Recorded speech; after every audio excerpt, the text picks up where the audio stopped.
Well, springtime is around the corner. We have got some great temperatures, a little rain in the forecast, and I'm going to take a minute to do a little bit of yard work today. It's Saturday, March, I believe, 5th, 4th, 5th, somewhere right in there. Saturday, so I don't really care what the day it is, to be quite honest with you. So I got a lot to do. I haven't done any of my spring cleanup chores. You can see pots need to be cleaned. Even the pool needs to be cleaned. I have done a pre-scalp, so I'm down to probably just under an inch on the grass. And I've treated for broadleaf weeds. Still need to get down my pre-emergent for the spring. And obviously there's some POA that I'm dealing with in the yard. And so I know it's been a while for me to be doing updates, as I didn't get much out at the end of last year. With life just got a little carried away. So I thought I would just kind of let you know kind of what's the plan for the spring to get things going. You know, it's no secret here. You gotta get this Bermuda cut down, scalped, and work on getting this POA under control. Which I don't have it too bad. I mean, I fight it every year, and it just is what it is. So I'll be doing a little bit of tree trimming probably in the next couple days, and just working on the overall health of the yard. So I got a little bit of work to do in the garden bed. I'm going to be switching up my fertilizer this year and trying some new products. I decided to try my local Site 1, so I'm going to be trying some Let's Go products. So we'll talk a little bit more about that as the season kind of kicks in and we're putting fertilizer down. I think today, from a product perspective, it's going to be mostly focused on pre-emergent, just getting down some prodiamine, and then working on fire ant killer, because fire ants are coming out. So some pesticide granular applications, and I might get some humic or carbon down on the ground as well. So that's kind of where we are right now. Gosh, I'm not used to this new phone with the new director's mode, which is kind of cool that I can walk and talk and show you guys instead of you guys just looking at my face. So I'll have to get used to that a little bit more as time progresses. But stay tuned. We are it's March, baby. We're back in the lawn.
All right, well, it's a couple days later. Garbage men are coming today, so here's the 11 bags that we pulled out from scalping the lawn, and here's kind of a snapshot of the front.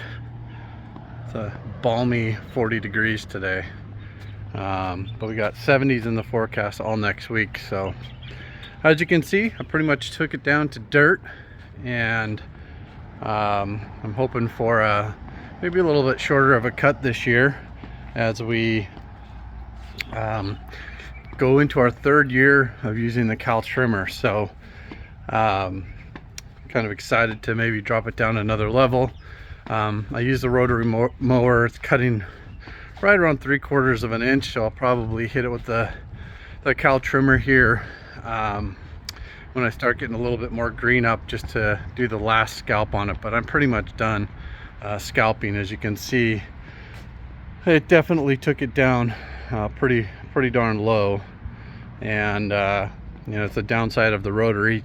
On uneven ground, you're just not going to get as nice of a cut as you would normally get with the cow trimmer. But I just don't want to beat up the blade. Plus, I don't like cutting with that rotary blade on dry grass. So I think this might be the lowest I've pre-scalped. I don't know what I've scalped a lot, I feel like. Kind of funny, you can still see the last mow of burning those stripes in. Another interesting thing is I fight Dallas grass every year, and you can really see it. So I think I'm going to come in here, and on some of these bigger ones, I'll actually probably use my Pro plugger and just pop them right out of the ground, and then just backfill it with some nice compost sand mix dirt. So I guess one thing nice about getting it this low is you kind of come in and see some of the problem areas and kind of what you're going to be dealing with as, you know, spring is just around the corner. I think, like I said, next week we'll probably see temperatures, ground temperatures probably get back up into the 60s, and the grass will probably take off. Got some Pro G down.